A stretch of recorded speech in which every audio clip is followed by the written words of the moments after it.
Hello, my name is Mark Gibson, and you're listening to the podcast version of the Teagasc Signpost Series, a weekly webinar that promotes and examines sustainability in Irish farming.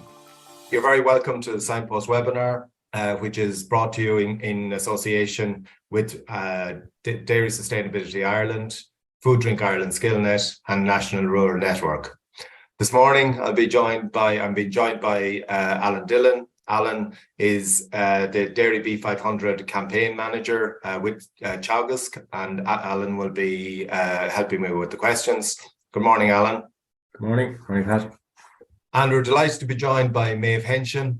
Maeve is the head of department at the Agri-Food Business and Spatial Analysis Department based in Ashtown in Dublin. Maeve, you're very welcome. Morning, Pat. You're going to be talking to us about the BovINE project. Would you give us just an idea of the scope and I suppose the purpose of that project before we get going? Yes, well, BovINE, and I'll say a little bit more about it during the actual presentation, but it was a 3-year project that was funded by the European Commission, basically to help us to come up with solutions to the sustainability challenges that are faced by beef farmers across Europe. So we were 18 partners across Europe funded for 3 years to the tune of 2 million to deliver on that. So the project is just finished. It's just finished there at the end of December. But we have a lot of resources, I suppose, that are available and will continue to be available for the next 5 years through our website and Knowledge Hub. And there are kind of key contacts there that are available as well. So I suppose that's the purpose of today's webinar, really, is just to flag these resources that are available and to, I suppose, make sure that they're available, because I suppose really what I'm trying to do is sell something that's free. And I suppose cynical people out there might say, well, that doesn't really make a lot of sense. But actually, you know, that is my job as a researcher. I want the work that we've done to be used. And I suppose that's why I'm here today. Okay, so I suppose what I'm going to talk about today briefly is I'm going to explain a little bit more about what BovINE is. And then I'm going to explain what sustainability means to European beef farmers as identified by themselves. And then I'm going to talk about how bovine resources can be used by farmers, advisors, lecturers, or anybody else indeed, kind of who's involved in the beef sector in Ireland and Europe to address the sustainability challenges. So I suppose the overall context to the project initially was that, you know, the beef sector is an important sector. We know it's important in Ireland, but, you know, this was a European funded project. So it is important from a European perspective as well. There's a lot of specialised beef farmers, there's a lot of cattle, there's a lot of kind of industry involved in slaughtering it and producing beef. And obviously in terms of kind of hard cash, it contributes quite a significant amount to agricultural output, but also just generally in terms of a significant 30 billion euro sector. But the sector is facing challenges, which many of you are well aware of. It's low profitability. Many farmers who are involved in the sector are reliant on income supports through the Common Agricultural Policy. It's associated with greenhouse gas emissions, challenges with regard to water quality, and societal concerns with regards to animal welfare. But also, as all of you probably very well know as well, you know, that's only one part of the picture. We know that livestock are an important part of a sustainable food system, and that the beef sector has a role in terms of food security, in terms of human health. It's very important in terms of regional development, and it's increasingly recognised for its importance in terms of circularity and the link between crop and animal production to ensure circularity, contributes to ecosystem services, and the EU beef sector, and particularly the Irish pasture-based beef production system, is recognised as the most carbon efficient globally. But, you know, in the background, we have policymakers, researchers, scientists, industry, civil society saying beef farming must become more sustainable. But we also know that farmers are very willing and able to engage, but I suppose they're not quite sure what does that mean for them. You know, what does it mean to become more sustainable? What changes do they need to make on farm? And I suppose, you know, more broadly, what supports and policies are required to help them in that regard. So that's really where BovINE came from. It said, you know, let's look at this a slightly different way, and let's ask farmers, what do they need? Let's not get, you know, bogged down in what does sustainability mean, but, you know, farmers know very well themselves what's needed to have a viable sector into the future. So we started by asking farmers, what do they need? And then we said, we will go and look for those solutions for you. So we got funded for this project, which had started in January 2020. We were lucky we were able to have an in-person kick-off meeting, which we held here in Ashtown and in our research centre in Grange. And it involved 18 partners across nine countries, and we got the €2 million for 3 years. But if you look at the countries that are represented there, Ireland, Belgium, Germany, France, Estonia, Spain, Portugal, Poland, and Italy, you'll have an appreciation that obviously we had diverse production systems involved in terms of representation within the consortium. We had countries for whom beef was very important, and then we had other countries where I suppose the beef sector was smaller and I suppose more emerging. For example, Estonia has quite a small beef herd, but it's quite a rapidly growing herd there. And I suppose the approach we took was to take a very much a holistic view of farming systems and the socioeconomic environment, but it's very much, so we looked at, the economic, social and environmental aspects of sustainability, but we were very much focused on having innovative and practical solutions at farm scale. This was not designed to be a research project. It was designed to gather knowledge and innovations and solutions, but it wasn't undertaking research per se itself. So it was very much focused on bringing solutions into practice on farms. It took a multi-actor approach, but involving vets, farmers, advisors, input suppliers, and anybody else that you could think of there. But I suppose that the main point is we focused on farmers. They were at the centre of what we were doing, and we wanted to make sure that we were asking farmers for their needs. And I suppose just to use some of the jargon that's involved in EU projects, we were very focused on grassroots needs. So we wanted to identify those, and once we identified the grassroots needs, the project then was supposed to come around and to develop solutions to them. So how did we go about this? Well, we talked to farmers across the member states, and I suppose, when you ask them what are their needs, that's a very broad question. So we put that within the context of 4 thematic areas, which broadly map onto economic, social and environmental sustainability. So we had socioeconomic resilience, which obviously covers off on the economic bit, with environmental sustainability, which covers off on the environment on the environmental bit, and then we had animal health and welfare, which obviously covers off on the social bit as well, and with production efficiency and meat quality. So those 4 themes, as you see, would map onto economic, social and environmental aspects of sustainability. And we had a quite a systematic process to identify these grassroots needs. We appointed what we called network managers across each of the 9 member states. And these are people who would be interacting with farmers on a day-to-day basis and would have an understanding of the needs of farmers. But we also had regional and national meetings. And many of you might remember some of these meetings that we held in Ireland with our partners, the IFA, they were our partners in Ireland on that. So we had a number of meetings where we invited farmers to talk to us about their needs.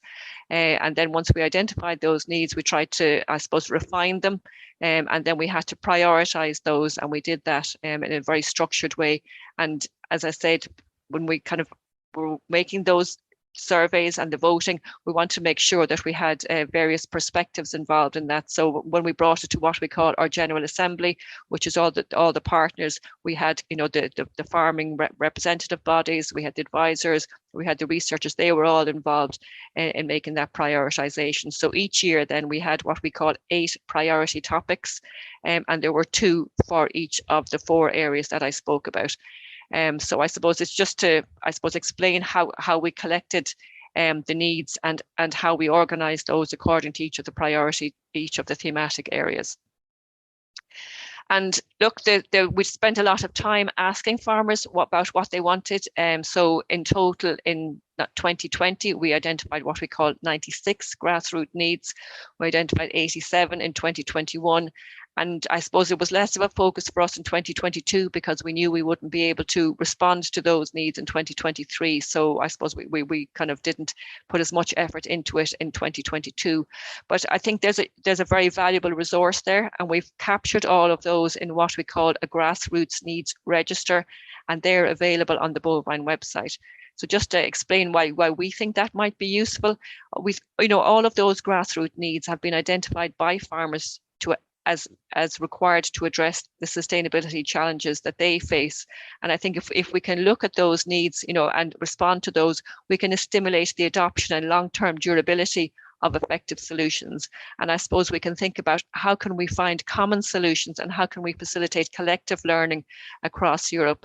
And I think it should be able to stimulate ideas for other projects as well. So if we look at those needs, these are needs that have been identified by farmers, and if we can develop a project to address those and has the evidence that these are challenges identified by farmers, it should enhance the probability of success of those projects. So that's just one of the outputs that we produced within BovINE that we think should be useful. But obviously, identifying needs is only, that'll only bring you so far. You have to do something about it. So that's what we did in BovINE, is we responded to those needs. So I'm going to bring us through, I suppose, two sets of those responses in a moment. So just, I suppose, to explain a little bit again, I just want to show you here, these are our 4 thematic areas. Each year we identified two grassroots needs, and we did that each year. So there were 24 grassroots needs, or priority topics, responded to in total. And you'll see some of those there that, would be of relevance to all of you, I'm sure, on the socioeconomic resilience. We're talking about tools and strategies to manage price volatility and cash flow. And in terms of, say, production efficiency and meat quality, we're looking at animal monitoring tools in the fattening phase. So they were the ones. But I'm going to bring you through the grassroots needs in relation to animal health and welfare and environmental sustainability shortly, just, I suppose, to illustrate how the bovine resources can be of use to you in trying to identify those priority topics, which, as I say, were identified by farmers. So the approach we take when we're trying to identify a solution is we took a dual approach. So we spoke to farmers, as we said, and they said they have a problem with whatever it was. And then we took 2 approaches in terms of trying to identify solutions to those. So if you look along the top, we identified what are called good practices. And these are solutions that were put into place on farms across Europe. And how we identified those was through our network managers. And there was one network manager appointed for each country across Europe. So they went out, they spoke to their farmers, they said, how do you deal with this problem? And that's how we came up with what we call good practices. Along the bottom, then you'll see what are called research innovations. And these are they were identified by what we call thematic working groups. So across each of the 4 thematic areas, we had an expert who established a team to identify solutions from research. And these are, I suppose, solutions that hadn't yet been put into practice on farm, but were identified as something that would have potential to be implemented in the short to medium term. So we had two routes to finding solutions to the problems that were identified by farmers. So as I said, the idea was that we had solutions from our network managers across Europe who were very much in contact with farmers on a day-to-day basis. And then, each of those there were particular responsibility. There was a particular individual assigned responsibility for that. And you can see Kevin Kinsler there in the middle. He was our Irish network manager. Then overlaid across that, we had the solutions that were coming from the thematic working group leaders. So very much trying to blend different sources of knowledge together to come up with the solutions to the farmers' needs. So as I said, I'll talk you through 2 of the thematic areas, just, I suppose, to give you a flavour of the resources that are available and how they might be used.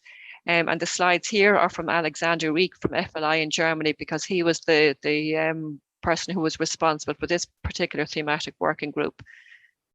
So across the 3 years, these are the 8 priority topics that were identified for BovINE to work on as a result of talking to farmers. So I'm going to particularly focus in just on 2 of those, just to give you a sense of the resources that are available. So I'm going to talk about determining cause of lameness in beef cattle, and talk about simple labour-saving tools to measure and communicate high animal welfare standards on beef farms. So if we start with determining the causes of lameness in beef cattle, one of the solutions we came up with was infrared thermography for diagnosing lameness. As many of you know, lameness is a problem that affects productivity and profitability of beef cattle farming. And we know that if an animal is lame, they will have a warmer foot. And that indeed, if you can identify that beforehand, it can help to rectify the problem fairly quickly. And that heat can be detected using infrared thermography. And one of the benefits of that is that it's non-invasive. It doesn't involve any pain or anything for the animal. And as I said, it can even be used to detect subclinical signs and the problem can be addressed sooner rather than later. So it has been used in dairy cattle, but its use in beef cattle hasn't really been that prevalent. So what we did was we got the technology, and we, I suppose, used it, 2 different cameras, and compared how they worked. So this was particularly done in Germany. And what they found was that the infrared was useful to diagnose lameness early and to clarify any suspicions. They did identify, I suppose, a challenge in practice is that the camera does need to be quite a short distance from the animal, and they identified some useful conditions under which to get optimal use of the camera. So, using an animal on a flat floor, not on straw, being at most 2 meters from the animal.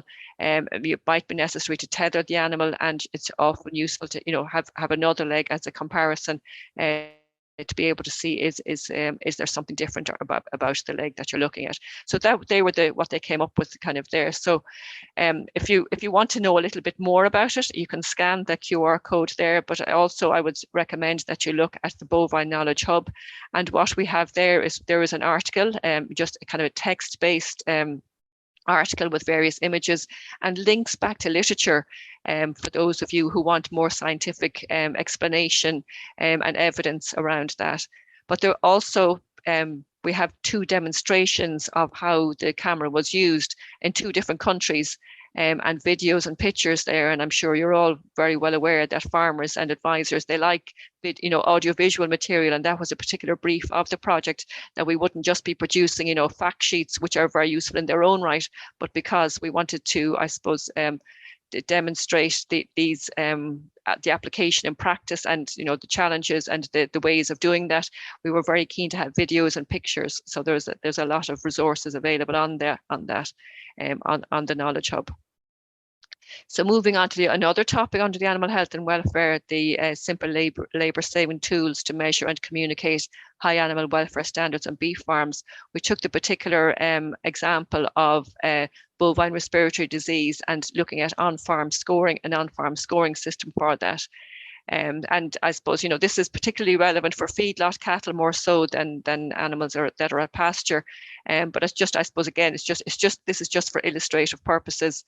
So we know that BRD obviously has a negative impact on daily gain and carcass weight. But what this solution is, it's about a scoring system that's very practical and simple, built into an app that can help to identify whether BRD is prevalent or not, and therefore, I suppose, to put management resources and interventions in place to address that. So we identified that a BRD scoring system had already been developed at UC Davis in the United States, and it's a very simple system based on 6 clinical signs, and there is a score given to the animal based on those 6 clinical signs. And as you can see on the right hand side, they're very, very simple: no cough or a spontaneous cough, and there's very explicit photographs there that can help to identify whether we know the animal is positive or negative, or gets a score of 1 or 4 or whatever. So it's a very simple system. So that was then built into an app, and this app is available and is being used.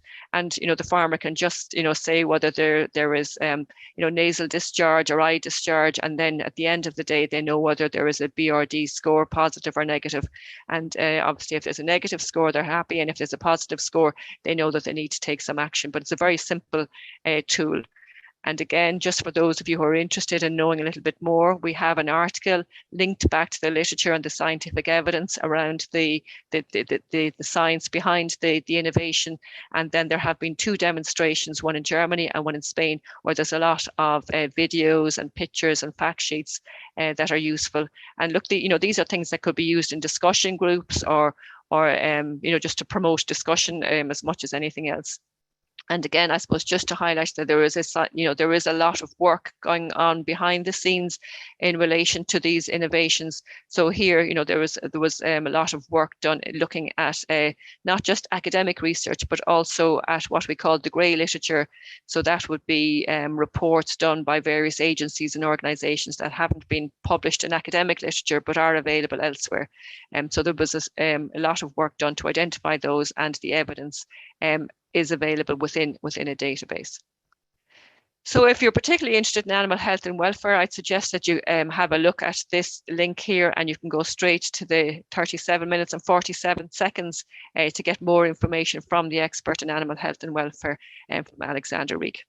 And just this is another one that was actually mentioned at our review meeting yesterday, and somebody said, oh, that might be of interest to the Irish farmers.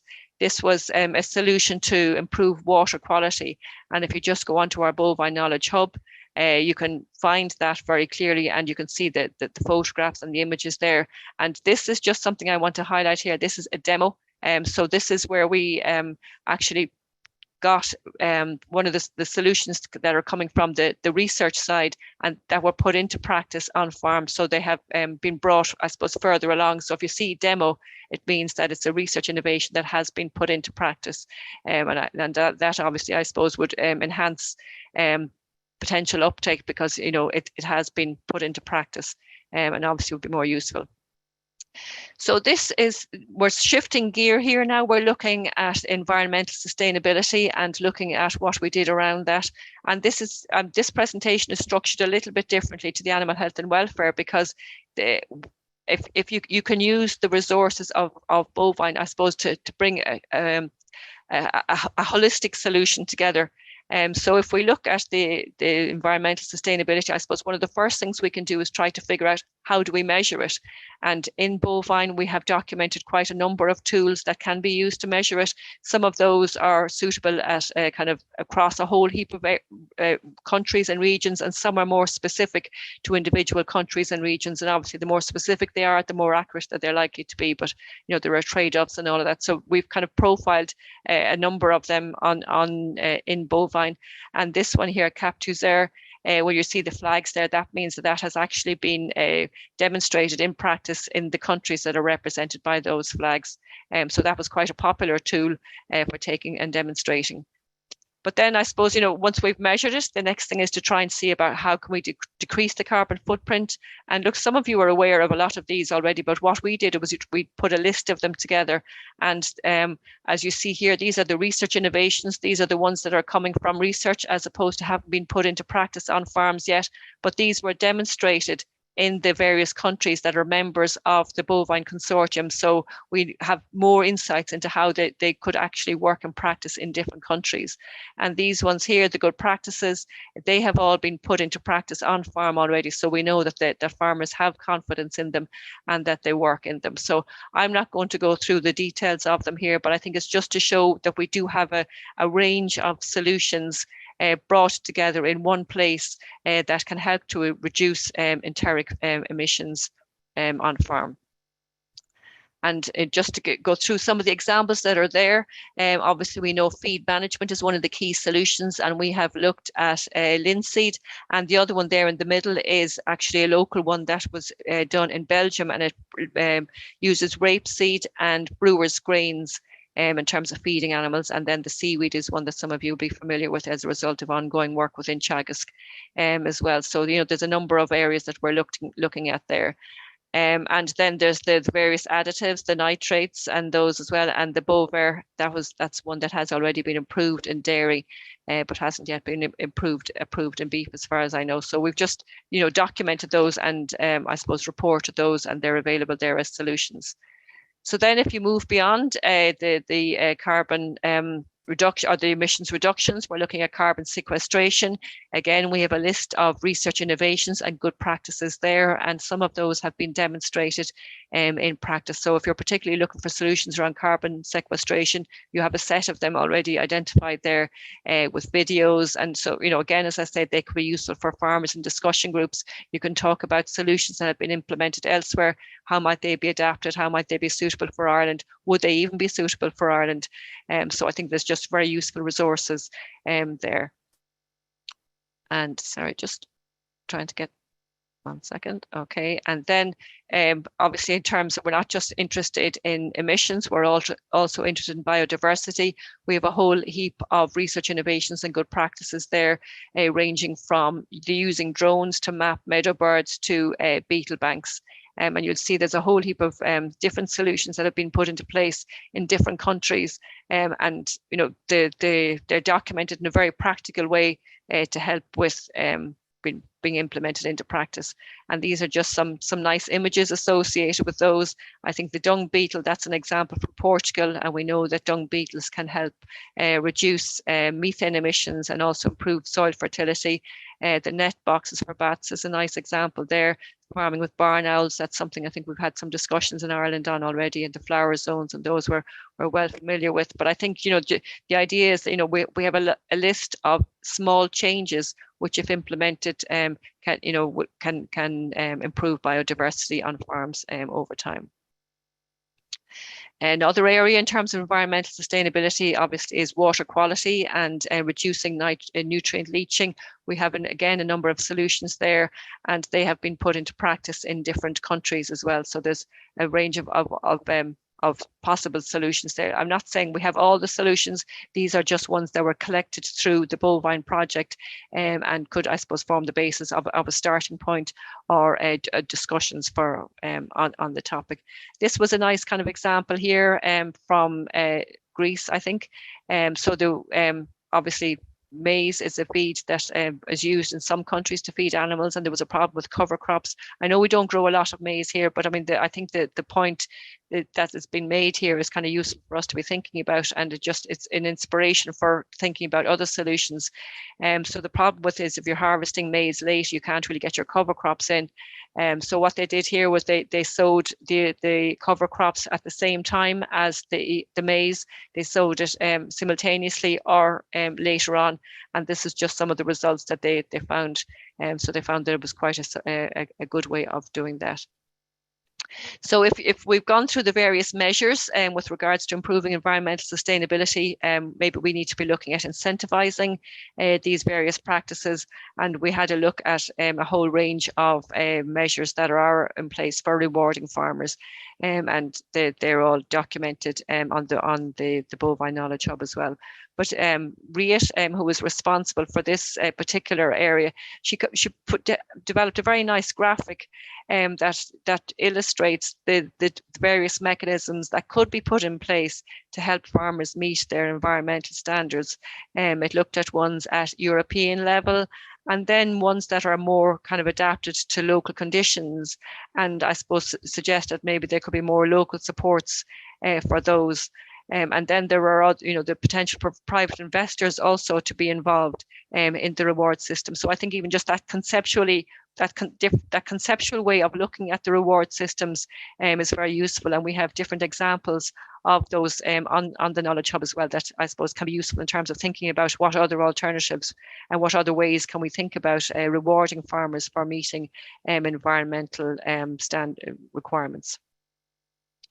So it's getting towards the end of the presentation now. It's just about, talking about where you can find this information. So all the information on the priority topics, the good practices and the research innovations is available on the BovINE Knowledge Hub. And that's hub.bovine.eu.net. And look, just, it's a very user-friendly, reasonably user-friendly resource. It's open access to all. There's a search facility there, and it's organized really around those 4 themes. We actually have some multilingual material available for others as well. But I suppose, the point I want to make too is, this is a resource that is being used. The number of users to date is about 3,500, and the number of page views that they have is 6.3 pages. But I suppose what's really particularly interesting is that they spend actually nearly 6 minutes on the site on average, which is very long, really. So I think, it is a resource that is being used, and I would encourage all of you to make sure to use it as well. We have a website as well as the hub, and you can access the hub through the website. But we have on that as well, we have webinars across the various thematic areas. We have animations as well across the thematic areas, and we have a lot of videos that are available to be used as well, and they're hosted on our YouTube site. So just, I suppose, to highlight the number of videos that we have, we have 20 videos at least in relation just to animal health and welfare topic alone. And so I think it's just, to highlight there's a lot of useful audiovisual material there. So look, I think this resource, hopefully, certainly is of use to farmers and advisors, and hopefully is of use to a lot of others as well. There's a catalogue of abstracts which documents all the research innovations and good practices. So you can look through that, as well as looking through according to the priority topics or the search terms. And look, you're welcome very much as well to contact the network managers that are identified or the thematic working group leaders for further information on the materials that are available as well. And you can click there to enter the hub through the website. And I suppose just when Mark Moore, he's the editor of Today's Farm, when he put an article helped us to put an article together in Today's Farm recently. And when he was looking through the hub, he said, I felt like a nerd. He said he had great fun just looking through it, seeing what was available. So I would just encourage all of you to be the bovine nerd. Just go and have a look on the hub, see if there's something of use to you, and just see what are the issues that are affecting farmers across Europe, what are the solutions that they're putting in place, and hopefully it'll be something that hopefully that'll be something that you'll be able to take away to help to improve the sustainability of the beef sector in Europe. I'd just like to take this opportunity to thank those who provided slides for this presentation: Alexander Reek from FLI, Reid Desmet and Karen Goosens from ILVO, Rhonda Smith from Minerva, and Maite Quiller from Intia. And then I just want to acknowledge Richard Lynch, who was the bovine project manager. Many of you might know him from his time spent in Grange, and he's actually continuing work with Teagasc now on a very different area, working on the Valpro Path project. I want to thank Kevin Kinsella, who is the Irish network manager, facilitating a lot of the work that we did here in Ireland as part of the EU project, and all members of the Bovine Consortium, members of our technical working groups, and many of you in Ireland who would have participated in our events over the last 3 years as well. So thank you very much. It's an example, I suppose, of the type of project that the EU are trying to I suppose, innovate in where they're bringing farmers, they're bringing multi-actors to bear on I suppose some of the big issues. How easy was it to bring all those actors together? And I suppose a lot of it was done during COVID time, I suspect, as well. So there probably wasn't too many face-to-faces. Yeah, no, absolutely. I mean, it is, we want to have a multi-actor approach, but I suppose the main thing you have to do is start off at the start by very much ensuring that you have farmers involved from the start. And we actually, before we even put the proposal together, we talked to farmers here in Ireland. We had a workshop here in Ashdown and involved farmers, advisors, people from Animal Health Ireland, various other stakeholders as well, to help to see, is this something that we should do? And kind of, if we were going to do it, kind of how should we organize it and structure it? So we did that from the outset. So and then I suppose one of the key things that we did was we appointed a network manager across each country, and they were people who took responsibility for engaging with farmers, and they were people for whom engaging with farmers was the day job. So there's no point in just appointing somebody to that role. It has to be somebody who's engaging with them on a day-to-day basis. And I suppose, COVID, it brought opportunities as well as, I suppose, limited our activities. In one sense, it meant that we couldn't go out and meet a lot of farmers, but then obviously, more than the Signpost Series, we had online events, and that worked very well. I mean, we had 3 national meetings here in Ireland, and I think we had over 100 farmers at each of those meetings, and they were able to join in kind of in the evening at 8 o'clock or whatever. But if we had that in an individual location, I would say if we had 30 or 40 farmers, we'd have been doing very well. So I suppose, technology has facilitated that engagement, but obviously the quality of the engagement is different, but it certainly was useful in some contexts. And I suppose in an international context as well, it was very useful because Zoom actually has a functionality that you can have simultaneous translation. And our last event that we had in Brussels, we had simultaneous translation in the 9 different languages. So we were able to have farmers from all across Europe involved as well. So COVID did give us some nice kind of benefits as well. Just to remind people to submit your questions using the questions and answers. It strikes me that we often talk about getting stakeholders involved in, I suppose, directing and guiding our research topics. This looks like a very structured approach to finding out what those real research needs were. And I suppose, has there been any outcome of that in consultation with researchers to identify what key issues need to be resolved?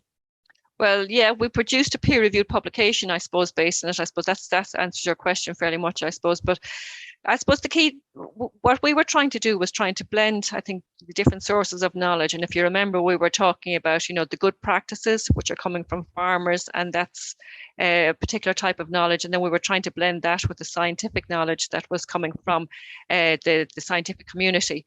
So I think we had to structure it then so that we had a systematic process whereby we gathered those two sources of knowledge. But the key thing then was trying to blend the two sources of knowledge together as well. So we would have had that was kind of how we did in the BovINE project. Then we had various meetings whereby we engaged with each other in workshops and trying to bring all of that together. So like it does sound simple in practice, but you do have to be quite structured. And even if you remember those slides where I was talking about the grassroots needs, it sounds very simple that you go out and ask farmers what they want, but you have to go out and ask them what they want within certain parameters.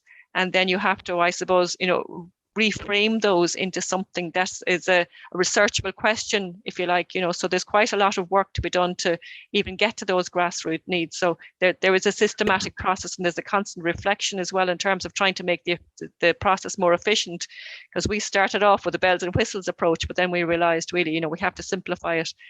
So, there's constant kind of reflection as well to improve the process. And I suppose a lot of the solutions or a lot of the issues revolve around policy. Are there implications for policy in the work that you have done? Absolutely, yeah. No, I think a lot of if you think back to the priority topics that we were talking about, like they very much resonate with the themes of the Green Deal. The fair distribution of price and things like that. That was one of the thematic areas that we addressed within the socioeconomic resilience.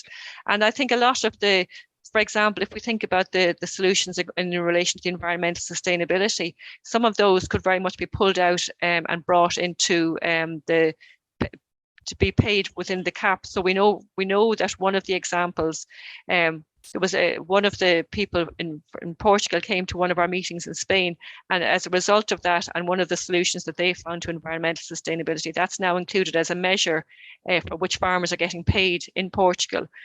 So I think there are, if people want to look through the solutions and pull out some of those and propose them as measures for which they could be rewarded, that's one way that it can have a policy impact. Alan, some questions starting to come in there. Yeah, I suppose one in here is how do you actually get on the hub? Is there a website with videos on it, etc., that people can access easily? Well, it's www.bovine-eu.net. And you can get, that's our website, and you can get onto what's called the BovINE Knowledge Hub through that. That's where most of the content is, and all of the videos are hosted on there, and they're hosted on our YouTube website. So that's, if you get onto the website, you can get from there onto the hub, and you can access the various videos and animations and all of that through that as well. There's another one in here. Was there any prioritization of the solutions done as part of the project, or is the process left to the individual farmer and their advisor, for example, to decide? No, absolutely. Yeah, we're just proposing the solutions. And remember, these are solutions that were identified from across Europe, reflecting all the different production systems as well. So they may not be suitable for Ireland. But I suppose that's not necessarily the point either. I think it could be very useful to look at some of the solutions that are put in place for, say, various intensive fattening systems, and try to see, why do they suit those systems and why do they not suit our systems? And is there something that we can even take from them, even if it's in a different production system context? So I don't think any of these solutions are meant to be taken and implemented as they are. They absolutely should be thought about in the context of your own farm and in discussion with the advisor. And you might have noticed that we talk about good practices as opposed to best practices, because what's best in one context isn't best in another context. So I would think absolutely, it's up to the farmer to decide what their needs are, to think about what the solutions might be, and to in consultation with your advisor or others to determine, is that solution appropriate for your context? Okay.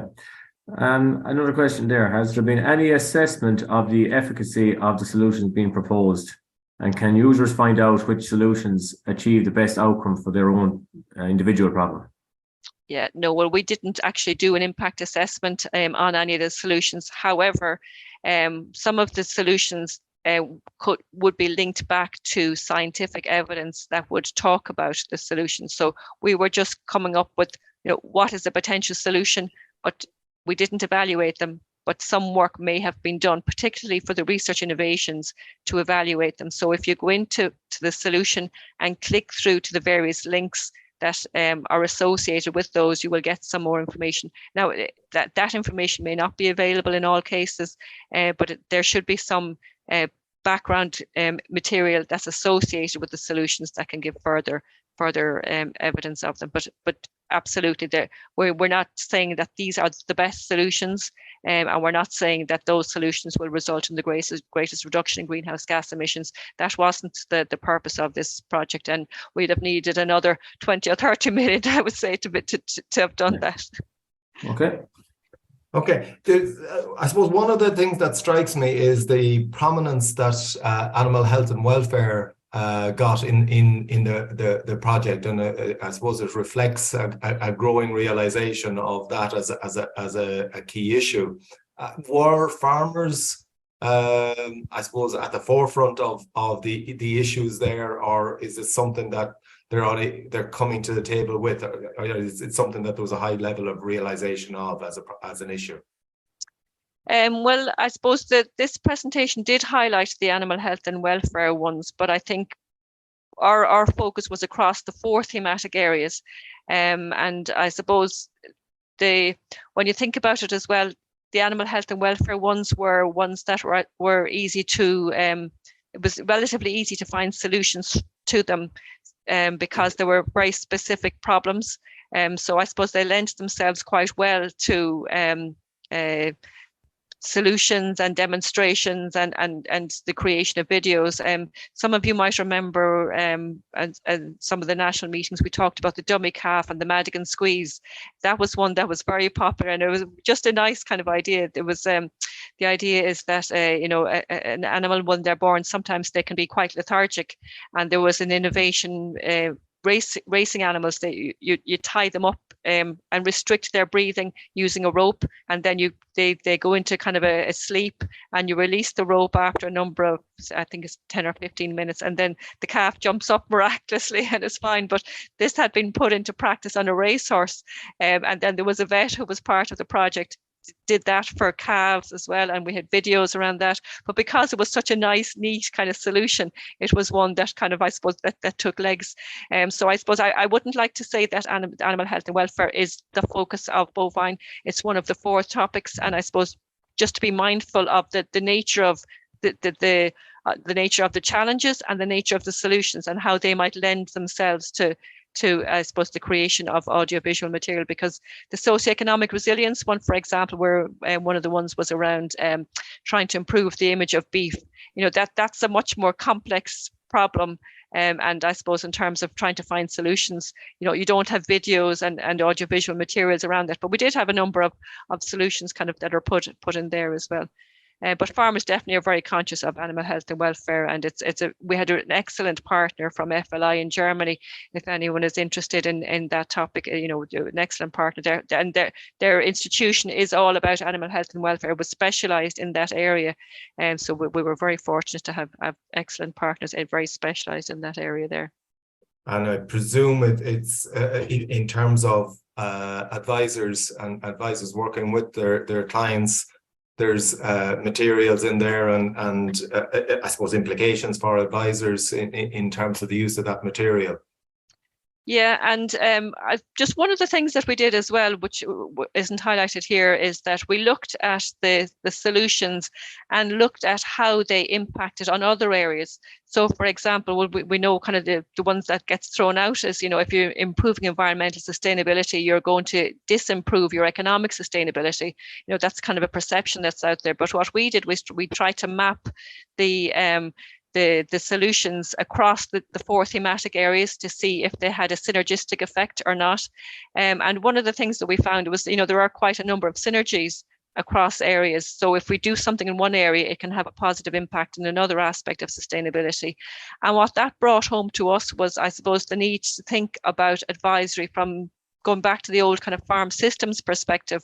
We obviously have specialist advisors, and we do need those specialist advisors, but maybe we need to think about our system, think about the farm system a little bit more. And instead of coming along with a solution for a particular problem, we think about that solution in the context of other impacts on the farm as well. So maybe there's a need for, and this was a recommendation that came from our colleagues in ILVO in the Netherlands, maybe there's a need to have advisors that are more focused on the farm system as opposed to being specialists in particular areas. And that, and to be thinking about these issues a bit more holistically into the future. So that was just one of the recommendations that came out. It was an IFA Teagasc were the 2 organizations involved here. Was there a similar mix of organizations involved in the other partner countries? Yeah, and that was part of the deliberate structure that we set up. We wanted to make sure we had what we called kind of a research institution or university combined with a farming organization or advisory body, because we wanted to have that blending of the 2 different sources of knowledge. So in each country we set up that pairing, and I think that actually worked very well. In each of these countries, they mightn't necessarily have known each other or worked with each other. So I think that's a nice kind of legacy of BovINE now too. There are those kind of nice networks set up in each of the countries, and I think those contacts will continue into the future as well. And I suppose the question about the future is, do you see a scope for follow-on work, or has the project identified issues that need to be tackled going forward? Yeah, and the start of the presentation where I talked about grassroots needs, I mean, there's a lot of areas there that we didn't tackle. So I think there are a lot of opportunities there for new projects, potentially, operational groups. I think if they had a look at the list of grassroots needs, it could be ideas for them to establish operational groups. And as I said, that the resources are going to be available for the next 5 years. There will be new solutions into the future, but we're not going to be able to add those to the website. But if people are aware of new solutions, they can actually comment in the Knowledge Hub, and maybe just point people to some other solutions that are there maybe as well. Alan, to put you on the spot, I know you're here to ask questions, but what you've seen, and you're working with farmers in a very innovative way on a daily basis. Do you see something in the approach and in the resource that would be of help to you in your work? I do, yeah, definitely. And I mean, a lot of what I suppose Maeve has been working on in terms of BovINE, we'd be always looking to implement those type of practices on farm. I mean, if you take a lot of what some of the focus there, they tie in well with the environmental schemes. The new circular cow scheme in terms of, carbon efficiency, and in terms of the new acre scheme, there's a lot of tie-ups with the 2. So there's a huge, it's an easy sell to a lot of farmers, I reckon, especially in the dry stock sector. There was a focus, I think, in one of the areas of focus was in relation to your breeding and your genetics. Do farmers across Europe see that as more a profitability issue, or as a sustainability issue, or a little bit of both? Or do they realize that there is a significant scope for improved sustainability arising from effective breeding? It's probably a little bit of both, and I think they very much, recognise, those people who know kind of are interested in the area would recognise a lot of the excellent work that's come out of Ireland, and a lot of the good practices and research innovations reflect, the work that Teagasc, ICBF, and others have been doing as well. So we would have, obviously, in addition to trying to gather knowledge, we would have contributed knowledge based on what's going on here in Ireland. And what farmers are using there. So, calf zone, what is it? Calf zone worth? Is that what's the Cow zone? What is it called? The calf zone worth, isn't there something around that where you value the calf based on? Sorry, the CBV. That's it. Yeah. So we would have contributed those examples to the Knowledge Hub as well. So I think that there was a lot of what we're doing in Ireland, I think, would be recognised as being at the forefront in that space, and we would have contributed that knowledge to the hub. And how much of a departure was it for the IFA to be involved in a project like this? I suppose it's in a research demonstration project. It's not where their I suppose their history is. Yeah, no, absolutely. And I know that they are involved in another project that we're involved in as well, called Plutos, working with farmers down in the Dingle Peninsula. So look, yeah, it was a new departure for them, but I suppose Kevin Kinsella was synonymous with the beef sector and trying to work with them. And I suppose I'd been looking to work with him for a number of years and recognised, the very good connections that he had and the environmental committee that existed within IFA as well. And we had fantastic support from them, like Brendan Golden and the other people involved in the livestock committee. They were very, very supportive, and I think it was a very useful channel to get to farmers. In addition to the Teagasc channels, I think it was very useful to engage with IFA to have that collaboration and that engagement with farmers in Ireland. And was there opportunities for individual farmers to discuss issues with peers across Europe, or was it very much a local-based filtering of issues and ideas up to through the expert group? Well, we had those national meetings, and that, I suppose, that was the opportunity really to link in at grassroots level with farmers. But we also, the intention was to bring farmers to the meetings, but COVID obviously kind of created difficulties with that. So we didn't really get to bring many farmers with us to the various events. But we brought Martin. My brain isn't working. Martin Merrick. No, that's what's from the Farmers Journal. I'm not. No, my brain isn't working right, sir. But we actually had a nice connection with the Farmers Journal from the outset through Adam Woods, and the idea was that we would have what we called a committed media partner in each country as well, to help to make sure we were getting the information out to farmers. So that was a very important channel for us as well. Okay, I think we've exhausted most of the questions. Listen, thank you very much. It's I think the approach, and there's as much to be learned from the approach that you've taken in taking on other issues and bringing together a base of knowledge which can be there then right into the future. And I think there are potentially a lot of other issues that could do with the same sort of treatment. So listen, thank you very much, Maeve. Really, really appreciate it. And thanks, Alan, for the help with the questions. Just to let you know, next Friday is St. Patrick's Day, so we won't be coming to you on Friday. We'll be coming to you on Thursday morning instead. And next Thursday morning, we'll be joined by Dr. Stefan Giesen from Wageningen and Professor Andrew Neal from Rottenstead Research, and they'll be looking at the very topical issue of managing soil health. And we do have a number of events coming up in relation to soil health over the next short period in Ireland, and some legislation on the way in relation to soil health. So it's going to be a very topical issue in the coming year. So listen, thank you very much for joining us this morning. I hope we don't inconvenience you next week by changing the day, and that you can join us on the Thursday morning. And with that, I'll just say thank you to our production team this morning of Mary O'Loughlin and Andy Boland. And until next week, stay safe, and we'll see you in a week's time.